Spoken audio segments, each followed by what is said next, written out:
¿Tú sabes qué es lo que estaba ocurriendo en 1920? Es decir, hace 100 años. ¿Por qué nos debería importar todo lo que estaba pasando en ese momento? ¿Es de nuestra incumbencia? ¿Nos serviría para algo? Quédate conmigo para saber por qué es importante entender los cambios que estaban sucediendo en 1920 y compararlos con 2020.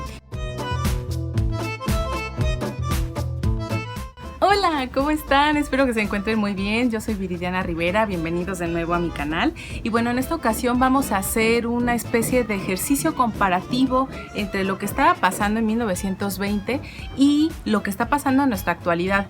¿Por qué nos tendría que importar? Porque hay muchas semejanzas y son semejanzas no muy positivas, pero bueno, la idea con este video no es, para empezar, crear pánico, ni especulación, ni conspiranoia, ni nada de ese tipo de cosas. La idea con este video es que ustedes estén pues no solamente informados de lo que pasó en aquel tiempo, sino que también ustedes puedan generar reflexión y crítica al respecto de la situación actual. Antes de iniciar, me gustaría introducirlos y ponerlos en contexto de lo que estaba pasando en estas décadas. Recuerden que de 1914 a 1918 se suscitó la Primera Guerra Mundial, también conocida como la Gran Guerra, The Great War. En fin, es un suceso muy trágico con beligerantes de diferentes países en Europa y bueno, también de América y de Asia. Y bueno, esta guerra conllevó un gran deceso de población, crisis económica y bueno, más bien estancamiento económico. La crisis se llevó a cabo después y ahorita vamos a ahondar en este tema. Otro suceso importante que aconteció al paralelo de la Primera Guerra Mundial fue la pandemia de la gripe española, mal llamada gripe española porque España en el momento de la Primera Guerra Mundial se encontraba o se posicionaba como neutral, entonces fue el único país que realmente le dio difusión en los medios de comunicación a esta pandemia, pero eso no quiere decir que no tuviera gran impacto en otros países y de hecho pues se considera una de las grandes pandemias que ha sufrido la humanidad después de la peste negra y de otro tipo de pandemias. Entonces la gripe española realmente fue una catástrofe humana, aunado con la Primera Guerra Mundial, pues imagínense el problema que se suscitó en ese momento. A la par de la gripe española y de la Primera Guerra Mundial, se sufrió de otra pandemia que fue la de la encefalitis letárgica, que también era una enfermedad muy extraña, mantuvo dormidos a muchas personas y a otros los llevó hasta la muerte.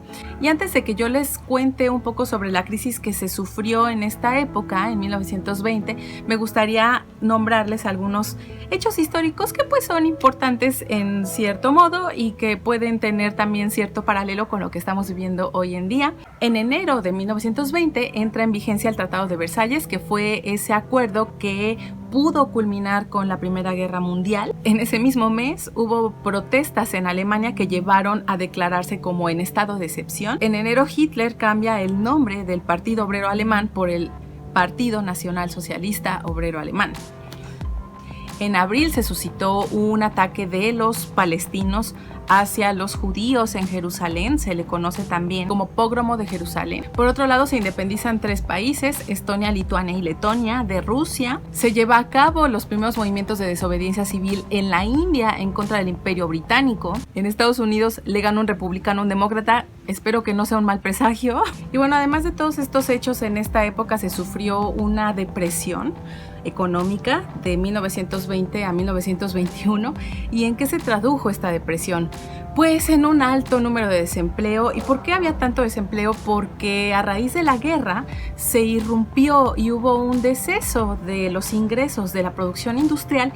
Incluso la producción automovilística redujo sus ingresos en un 60%. Y bueno, ¿eso qué tendrá que ver con lo que vivimos hoy?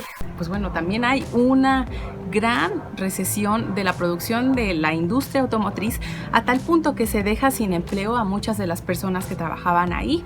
Volkswagen, de hecho, es uno de estos casos. El desempleo se está sufriendo a raíz de que la cuarentena irrumpió con las actividades diarias de los trabajadores de comercio informal y formal y eso llevó a muchas empresas a cerrar sus negocios. Entonces, digamos, aunque las causas hayan sido totalmente diferentes, en el caso de 1920 fue la guerra y en el caso de nuestra actualidad fue la pandemia del SARS-CoV-2, estamos viendo que el fenómeno está presente y latente, ¿no? El desempleo. Y bueno, en el caso de 1920 ese desempleo se juntó con una gran cantidad de fuerza laboral al momento en que las tropas regresan después de la guerra a su estado civil y pues regresan sin empleo, sin ninguna oportunidad para producir. Y bueno, eso también llevó a la deflación de los productos, porque si la gente no tenía ingresos porque perdió sus empleos o por otras razones que fueron estragos de la Primera Guerra Mundial,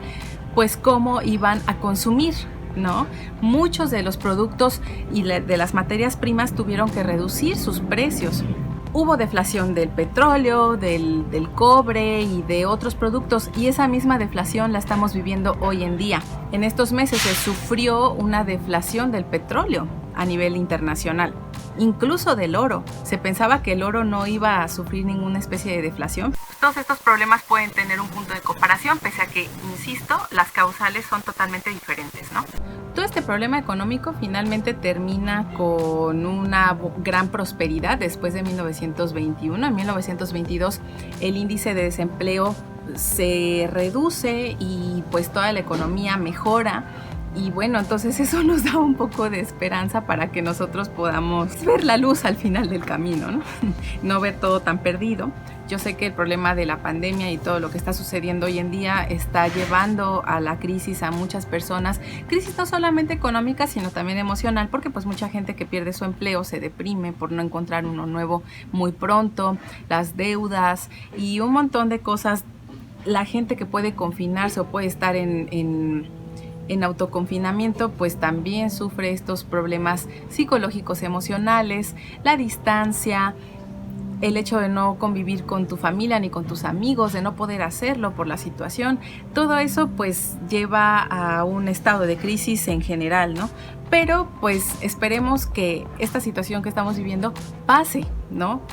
En el caso de la Primera Guerra Mundial, la economía pudo recuperarse medianamente ya en 1922. Entonces, pues no perdamos la esperanza de que esto pueda mejorar. Digo, yo sé que no se avecinan tiempos fáciles, pero pues son momentáneos y siempre hay que esforzarnos para que todas las crisis puedan sobrellevarse de la manera más asertiva. Bueno, con todo este ejercicio comparativo entre ver qué pasó en 1920 y qué es lo que está pasando hoy, me gustaría darles un mensaje. La historia siempre es importante para cualquier toma de decisión, incluso hasta en nosotros. O sea, pónganse a pensar, cuando ustedes están viendo que un suceso está aconteciendo de la misma manera en que algo te dejó muy mal, dices, esto ya lo viví, creo que debería detenerme. Entonces todas esas lecciones pues son las que tendríamos que aprender. Y finalmente me gustaría comentarles que, como dice Giambattista Vico, la historia no es un avance lineal hacia el progreso. La historia está llena de ciclos que permiten ver un auge y una decadencia. Eso es la historia. De hecho, Vico dice que cuando una civilización se encuentra en su máximo esplendor y se encuentra en un momento de estabilidad supremamente bueno, es el inicio de su decadencia. Pónganse a pensar que tanto avance tecnológico y con la facilidad que la globalización nos permite viajar, comunicarnos, hacer relaciones públicas, negocios, etc. Todo ese momento de auge y estabilidad pues se ve mermado por el coronavirus. Nosotros no creamos el virus, pero es señal de ese inicio de decadencia de una sociedad que finalmente tiene auges y decesos. Por otro lado, Hegel decía que lo único que nos enseña la historia es que ella no nos ha enseñado nada. Y a eso voy con el mensaje que les quiero dar también a mis colegas historiadores, a mis compañeros que también son historiadores amigos. Este es el momento en el que el historiador puede generar presencia en la sociedad. Ahora, si te escudas en la historia para generar la revolución y la lucha, déjame decirte que no vas a lograr nada. Lo único que vas a hacer es justificar históricamente eslóganes politizados. Es lo único que vas a hacer. No vas a lograr el cambio paradigmático del mundo. Pero lo que sí puedes hacer es generar presencia y legitimidad social si te involucras en las tomas de decisiones que puedan tener tanto gobernantes como economistas, como politólogos, etcétera. Todo este conjunto de personas que trabajan para tomar mejores decisiones que sí que pueden generar cambios en la sociedad. Entonces, pues esa es una invitación que yo les hago a mis colegas historiadores, desde la postura en que estén ustedes, si están dando clases, pues dar ese mensaje a los alumnos, que la historia no es algo que se pueda desechar, la historia es algo necesario hoy en día. Aprendamos de lo que nos dice Hegel, hay que revisar un poco nuestro pasado para ver cuáles van a ser las mejores decisiones y no errar nuevamente, ¿no? Y bueno, pues sin más, me gustaría agradecerles por estar de nuevo aquí. Espero que les haya gustado mucho el video y si les gustó, háganmelo saber aquí en los comentarios o con una manita arriba. Y si no te gustó, pues simplemente dame una manita abajo o pues si quieres desquitar tu odio y desahogarlo en los comentarios, pues adelante. Pero bueno, finalmente eso es lo que yo quería compartirles. Espero que se encuentren muy bien, que todos ustedes tengan mucha paz y mucha tranquilidad pese al contexto que estamos viviendo. Yo sé que no estamos en una situación fácil, pero pues como les comentaba hace un momento, la historia nos enseña que también hay un caminito de luz que podemos ver al final del túnel, ¿no? Entonces, pues muchas gracias por ver y te espero al siguiente video. Te invito a que te suscribas y a que actives la campanita de las notificaciones para que te lleguen todos los videos que estoy haciendo cada semana. Y pues sin más, me gustaría desearte lo mejor y que estés muy bien. Nos vemos.